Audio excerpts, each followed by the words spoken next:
Okay, this is problem number 9. Now, number 9 is the pebble in the tire problem. As you stop your car at a traffic light, a pebble becomes wedged between your tire threads.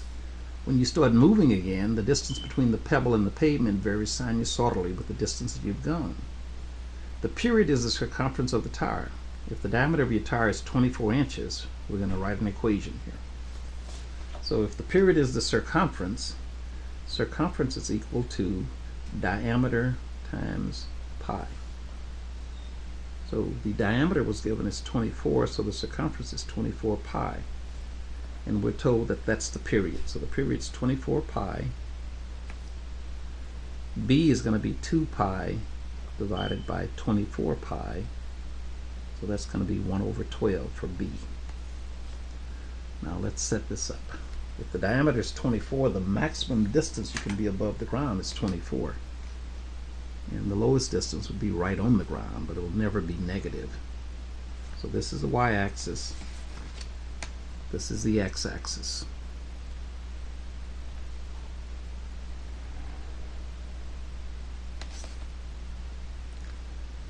So our minimum value on the y-axis is 0. The maximum value is going to be 24, so let's call this 24. And let's see, the period is going to be 24 pi. So let's call this 24 pi. So we're going to start here and end up here. So 2, 4, 6, 8, 10, 12, 14, 16, 18, 20.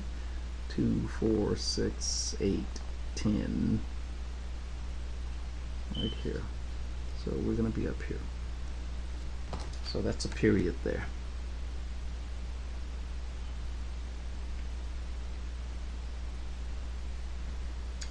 Now the problem tells us there's no phase shift, so we're starting at the original y-axis. So let's put that in now. This is phase shift is 0, so that's C. C is 0, we know that. The amplitude is 24 minus 0 divided by 2, so that's 12. Amplitude is 12, so A is 12. The vertical shift is 24 plus 0 divided by 2, so that's also 12. That's D. So let's call this 12. And this is going to be our vertical shift, so this is our new x-axis, x prime.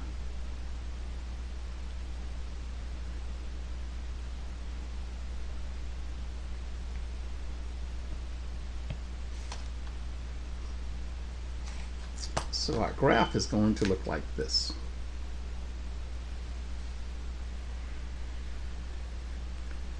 Again, this marker is about gone, so I'm going to go over this.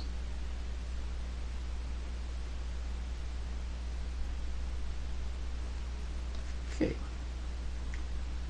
And now, this is 24 pi. My pen kind of ran a little bit. So this is not a sine function, otherwise it would start here at the origin. It starts down here, so it's going to be a negative cosine. A key point would be 0 and 0, and then 24 pi and 0.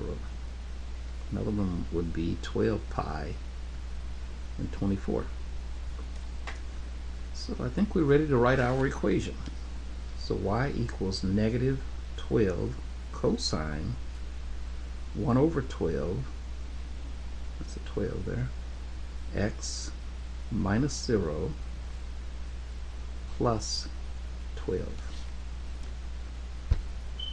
Now, when we look at our window, our x value is going to go from 0 up to 24 pi.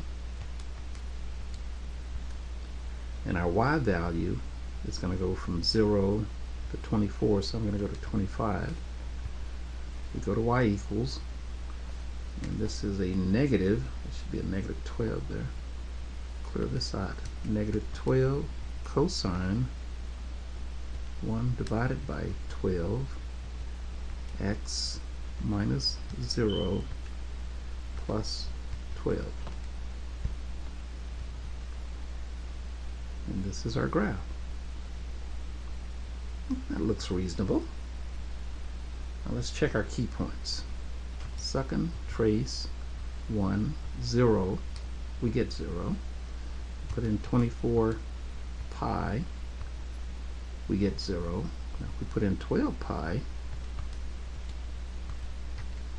we get 24. So our numbers look good. Now we're looking for the pebble's distance when you've gone 15 inches. So let's put in 15, and we see the pebble is 8.22 inches above the ground. Now that's number 9.